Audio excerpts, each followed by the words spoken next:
दोस्तों HDFC bank जो कि इंडिया का लार्जेस्ट प्राइवेट सेक्टर बैंक है, इस बैंक के द्वारा ऑनलाइन सेविंग्स अकाउंट ओपनिंग का ऑप्शन हमें दिया जाता है। अब इस वीडियो में हम पॉइंट टू पॉइंट यही डिस्कस करेंगे कि इस ऑनलाइन सेविंग्स अकाउंट के क्या क्या फीचर्स हैं, क्या इस अकाउंट के एडवांटेजेस हैं, इन सब के अलावा कौन कौन से हिडन चार्जेस इस अकाउंट पर हमें एचडीएफसी बैंक को पे करने होते हैं।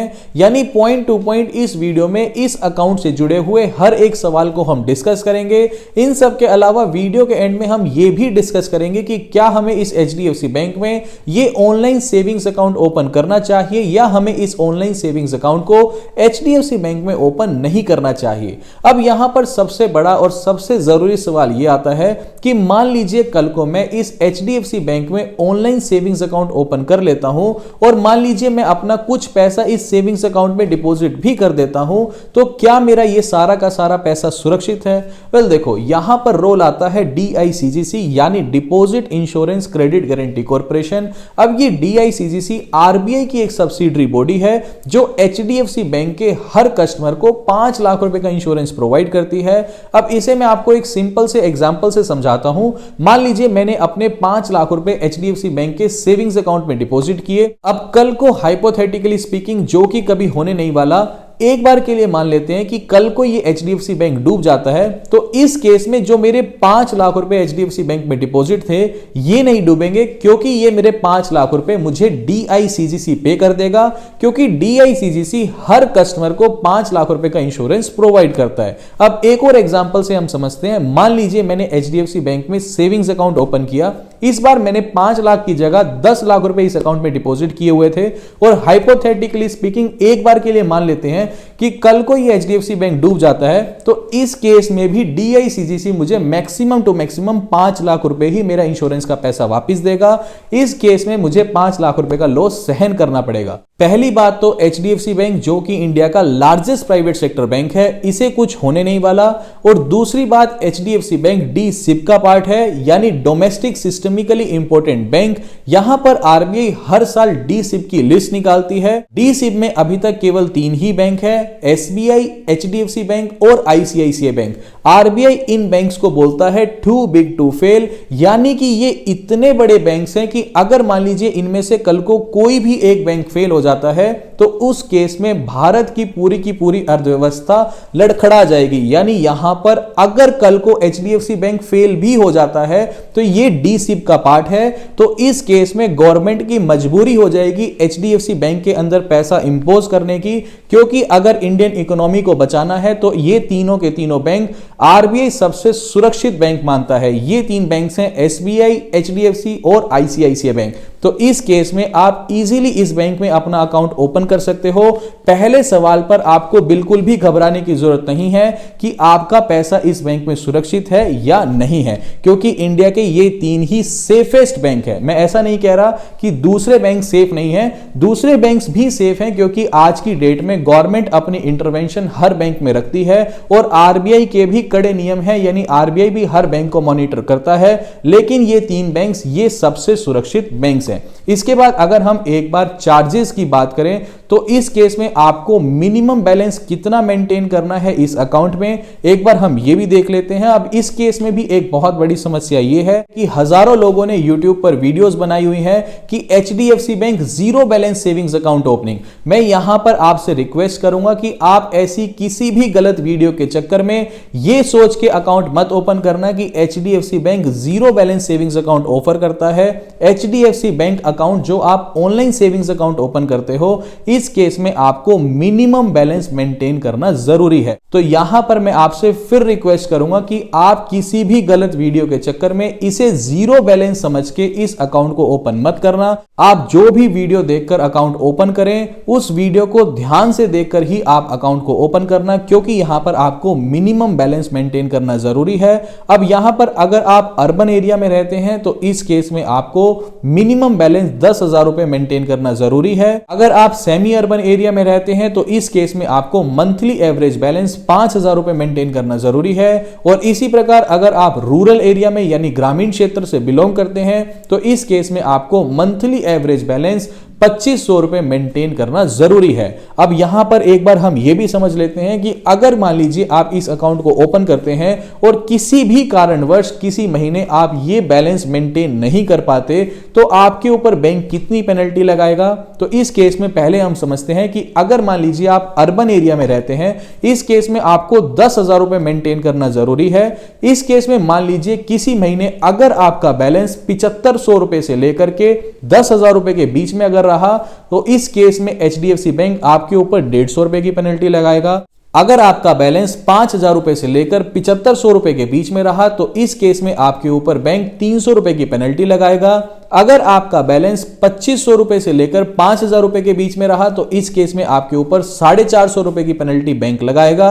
और अगर आपका बैलेंस 2500 रुपए से भी कम रहा तो इस केस में आपके ऊपर 600 रुपए की पेनल्टी बैंक इंपोज करेगा। इसी प्रकार अगर मान लीजिए आप सेमी अर्बन एरिया से बिलोंग करते हैं तो इस केस में आपको 5,000 रुपए मेंटेन करना जरूरी है।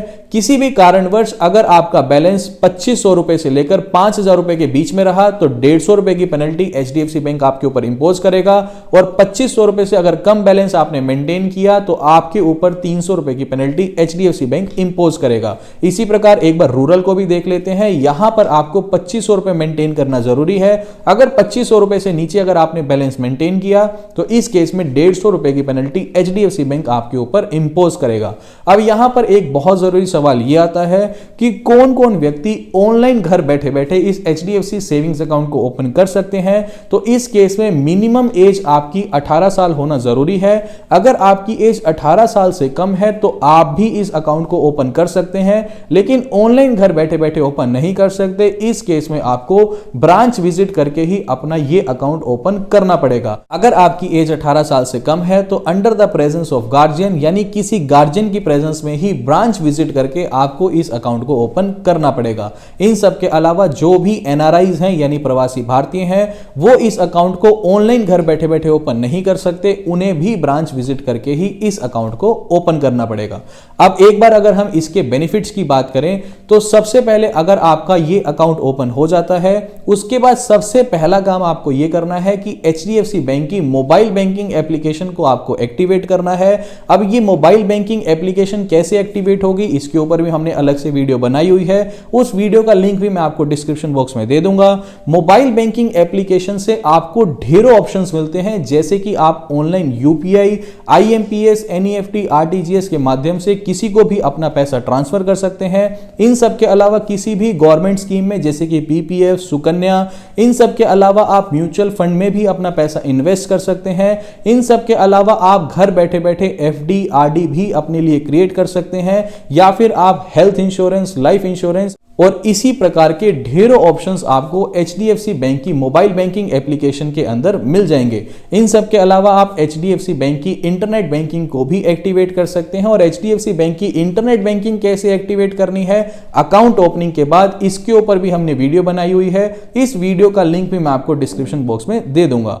इन सब के अलावा जब आप अकाउंट ओपन करेंगे तो लास्ट में आपके पास एक ऑप्शन आएगा कि क्या आपको फिजिकल डेबिट कार्ड अपने घर पर मंगवाना है या फिर आपको वर्चुअल डेबिट कार्ड चाहिए। अब अगर आप फिजिकल डेबिट कार्ड अपने घर पर मंगवाते हैं तो इसकी फीस आपको 150 रुपए की पे करनी पड़ेगी। अगर आप वर्चुअल डेबिट कार्ड का ऑप्शन चूज करते हैं तो आपकी स्क्रीन पर आपको डेबिट कार्ड का नंबर मिल जाएगा, आपका CVV नंबर मिल जाएगा, आप उसकी फोटो क्लिक कर सकते हैं। अगर आप वर्चुअल डेबिट कार्ड को चूज करते हैं तो इस केस में आपको किसी भी प्रकार की कोई भी डेबिट कार्ड की फीस पे करने की जरूरत नहीं है।